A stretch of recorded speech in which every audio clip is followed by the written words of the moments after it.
Feel free to return to our channel at any time. Richard Gere.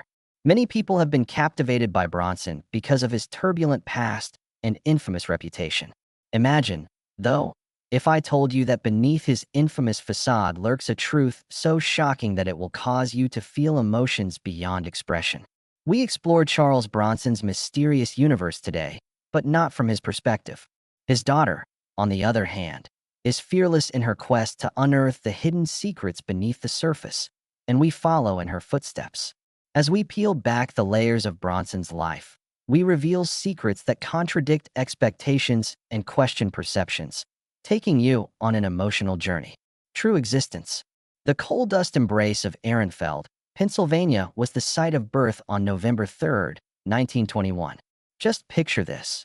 Charles, a Roman Catholic of Lithuanian descent, was born 11th of 15 children into a family of 15 in the Allegheny Mountains of Pennsylvania. Let me tell you about a plot surprise that will captivate you. Walter Bukinski, his father, was no ordinary coal miner. It was a Lipkatata from the southern Lithuanian regions of Druskin and Kai. Mary, Bronson's mother, was a proud Lithuanian who had come from the coal belt of Pennsylvania. Charles didn't grow up with an English-only childhood symphony. Rhythms from Greece, Russia, and Lithuania filled his house. Someone who truly possesses a mastery of language, isn't it?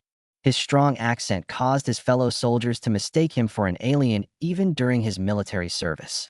The man's multilingualism, in the language of combat as well as Lithuanian, Russian, and Greek, added depth to his intriguing personality. The fact that Bronson didn't fully comprehend his father was revealed in an open and honest interview he gave in 1973. It was a mystery that was cloaked in childhood recollections, whether it was love or hate. They would disappear like shadows whenever his mother said his dad was coming home. Tragically, Bronson's father abandoned the family in 1933, and he ended up working in the coal mines. It was necessary to mine coal for $1 per ton in order to stay alive. Just think about how much he suffered in those confined tunnels with the constant stench of coal. With weathered hands and visible scars, he would forever be haunted by the memories of those 6 harrowing years. However, the tale is far from over. The Great Depression threw a shadow of extreme poverty, and the Bronson family was left suffering and hungry. In a tragic turn of events, his sister drank warm tea instead of milk. When little Charles was short on clothes, he once wore his sister's dress to school, a moving reminder of the struggles he endured. The odds were against him, but he nevertheless managed to become his family's first high school graduate. Bronson joined the United States Army Air Forces in 1943, just as the coal mines were releasing their hold on him. Imagine him flying through the air with the 61st Bombardment Squadron as an aerial gunner aboard a Boeing B-29 Superfortress. The indelible stamp of battle on him was left by 25 flights, combat sorties against the Japanese home islands, and a Purple Heart. What a fascinating thing. An iconic figure from Hollywood rose from humble beginnings in the coal mines to become a hero who soars over the sky. After the war, Charles Bronson's varied career began. Bronson didn't settle for just one job after the war. Oh no, he dabbled in a wide variety of pursuits, from laying bricks and flipping burgers as a short-order cook to attempting the odd job of picking onions in the midst of New York's hectic streets. I don't know what else to say except that it shows a man who isn't scared to embrace diversity. And that was only the start. Bronson became caught up in a tangle of odd employment after World War II. But destiny had other, more ambitious plans for him. The rough veteran's unrealized talent was employed as a scenic painter by a Philadelphia theater company. Unbeknownst to them, this apparently insignificant chore would pave the door to the enchanting realm of acting. Flat in the Big Apple with fellow actor-in-waiting Jack Klugman. In due time, Bronson was whisked away to Hollywood by some unseen forces. He began the groundwork for his legendary career by enrolling in acting school at the Pasadena Playhouse. The early 1950s should be our starting point for this cinematic journey. Charles Bukinski was Bronson's stage name during those formative years. In director Henry Hathaway's 1951 film You're in the Navy Now, he made his cinematic debut in a small, uncredited appearance as a sailor. In 1953, Bronson played Igor alongside the renowned Vincent Price in House of Wax, showcasing his versatility. He went so far as to enroll in a sign language class to hone his skills for playing a mute character.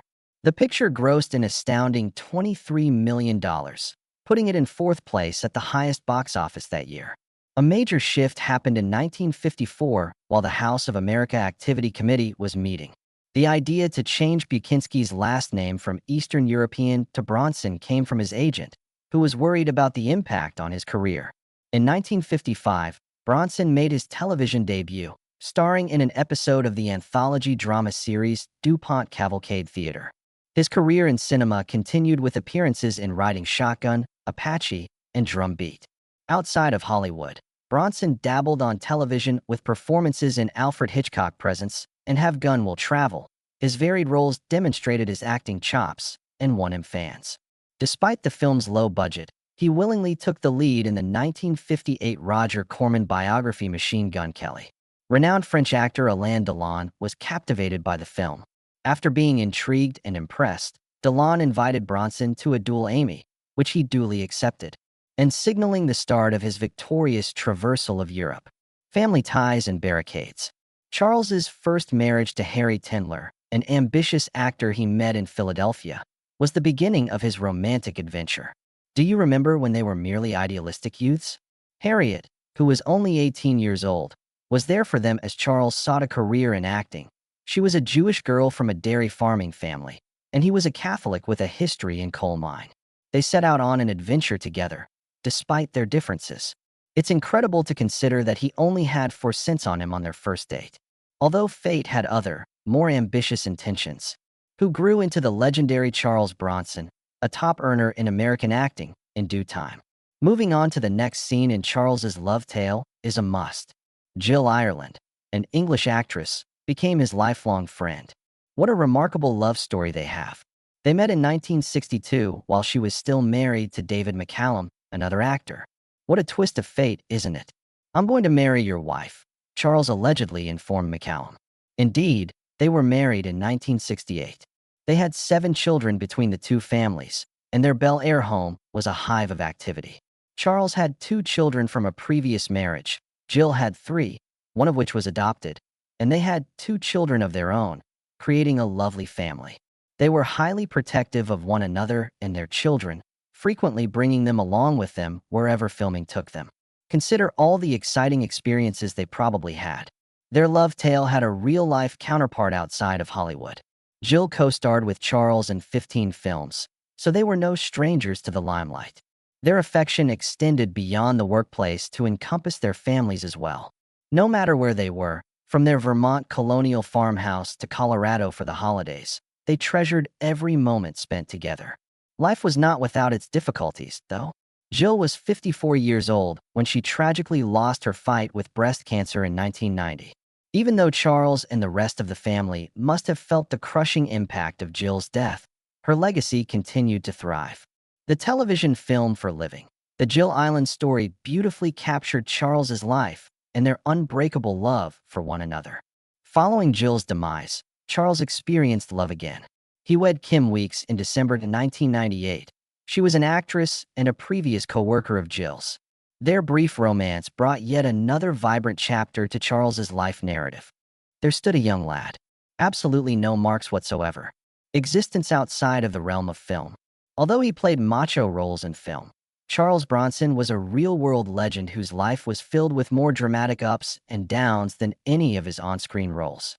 Charles's visage betrayed the hardships and brutality he endured as a child. Imagine a young Charles who gets into fights, threatens others, and breaks a sergeant's arm. He was not afraid of conflict and brought his ferocious energy offstage as well.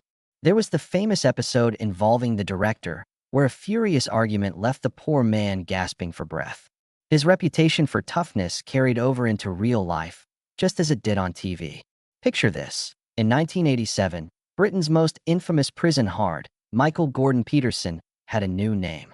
Wonder which one he picked? Richard Gere. Even Esquire magazine cited Bronson as declaring he would defeat anyone who threatened his family, demonstrating the weight of that name during that time. Even famed TV host Johnny Carson couldn't help but question Bronson about it, so it clearly generated quite a sensation. Plus, did you hear what Bronson had to say? Very simply. Reason being, I said as much. Having said that, Charles's relationship with the press was far from cordial. Considered the film critics' inquiries to be excessively in-depth. To be fair, he had low opinion of them as well. He claims that the people who complained about the movies didn't even pay to watch them. Renowned reviewer Roger Ebert previously said that Bronson had intense eyes that would indicate a violent streak. Bronson was unflinching in his dealings with anyone that irritated him. Directors were on his bad side, critical of them publicly. One film's director, Nicholas Jesner, felt the full force of Bronson's remarks. Someone even made a joke about shaking him vigorously. He had a strong temper, which his wife Ireland was aware of and made fun of on television. Director Bronson feuds were well known. He criticized their Hollywood nonsense and found most of them difficult to collaborate with. Whenever he crossed paths with other directors, they usually had hilarious stories to tell about working with the challenging actor. Tell-Lip director Don Siegel related a humorous story about actress Lee Remick, who was terrified that Bronson would bite her if she touched his face during a scene. Along with his wife Ireland, Bronson portrayed a grizzled fighter in Hard Times, a film by Walter Hill set during the Great Depression. Although Bronson's smoking had diminished his stamina, Hill recalled that he was in remarkable physical condition for his age. Hill and Bronson later made up over editing Ireland's scenes, revealing Bronson's polar opposite personality. Sean Penn, who helmed Bronson's film The Indian Runner, was also personally informed of Bronson's character preferences. For fear of disappointing his Italian admirers, Bronson was hesitant to have his character die on screen. While Bronson was calling Billy Crystal about sending him the script for City Slick, the two had an intriguing interaction. Irate because Crystal brought up the fact that Charles Bronson doesn't typically die in films involving his renowned Death Wish series, and his character perished in the script. Charles Bronson's meteoric rise to stardom and Michael Winner's pivotal role in Death Wish set a precedent for their partnership, which in turn sparked heated discussions about vigilantism and other forms of extreme violence. Bronson faced out against legendary actors like Clint Eastwood, Burt Lancaster, George C. Scott, and Frank Sinatra in this picture about a New York architect named Paul Kersey who becomes a vigilante following a family tragedy. It highlighted the controversial and thought-provoking aspects of the picture, drawing focus to the character as well as Bronson's private life, global connections, and enduring influence on Hollywood film history. Paul Connor, Charles Bronson's agent, was opposed to the casting of Bronson as the lead in Death Wish. Connor was worried about the film's potential effect on viewers and persuaded Bronson to turn down the part. When Bronson first considered playing the role, she thought someone like Dustin Hoffman would be a better fit, but she eventually changed her mind due to ethical concerns. Michael Winner, director of Death Wish, was instrumental in persuading Bronson to take on the demanding part. In spite of Winter's repeated assurances that the project would be worthwhile, Bronson ultimately decided to accept the part for the sake of both the film and the chance to embody the vigilante mentality. A cynical statement was Bronson's response when asked if he wanted to appear in the picture. But Winter turned his focus back to the picture, and in a statement brimming with sarcasm and humor, he confirmed Bronson's happiness with the role. The July 24, 1974, release of Death Wish was more than just a financial success. The film made $22 million from a meager $3.7 million in production costs. It was a piece of writing that gave rise to debates and questions about morality. Because of his reputation as a tough person, Brian Garfield, the author of the 1972 book that served as the film's inspiration, was worried that Bronson's casting would imply violence. Originally picturing Death Wish, Garfield expressed concern that the picture would inspire real-life vigilantism. Directed by Sidney Lumet and starring Jack Lemmon, Garfield's worries were disregarded by Winner, who accused him of hypocrisy for not seeing the logic in using a violent film to depict a story about extreme vigilantism. Someone who creates art. Jill Ireland, Bronson's cherished wife, passed away from cancer in 1990. Tragically, a film based on her memoirs was produced, with Jill Clayburgh as Ireland and Lance Henriksen playing Bronson. Surely this kind of tribute would move most people, wouldn't you agree? Well, Bronson wasn't it. To make matters worse, he was really considering suing the filmmakers involved. However, that is merely the most superficial aspect. There was a noticeable transfer of Bronson's macho persona from the movie to real life. When he spoke, He could conjure up wild tales about his background that made him seem much more menacing than he actually was. Word spread like wildfire about brawls and impressive knife skills. Those tales, though, turned out to be somewhat inaccurate. He apparently never went to jail. All he was doing was adding a little spice to his own reputation.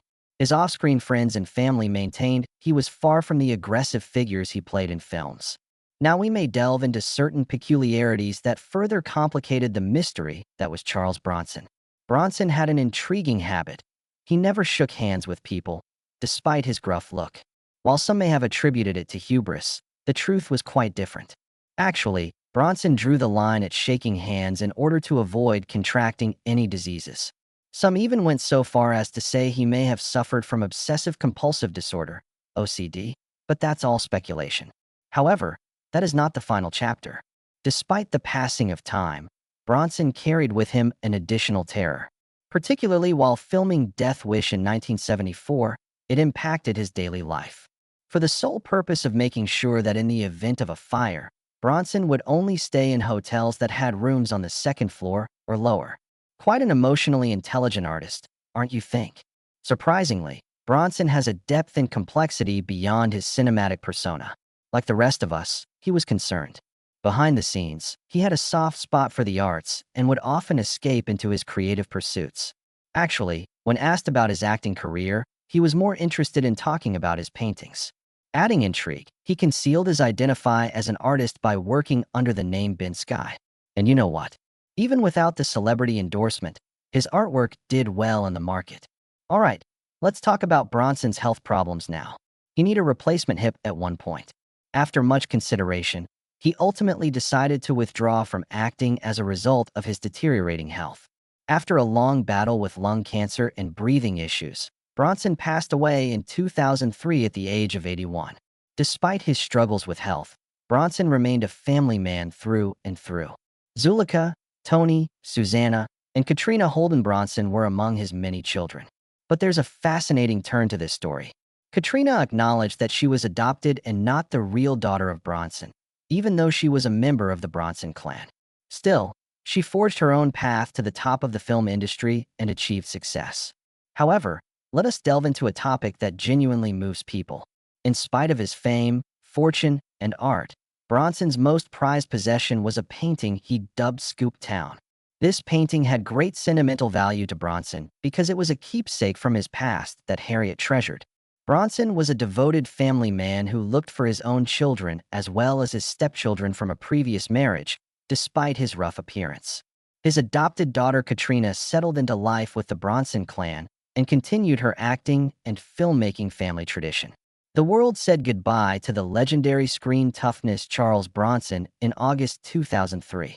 His legacy as a multidimensional human being and a dedicated family guy will live on long after his acting roles have faded from memory. Leave a comment with your ideas and subscribe for more interesting video updates.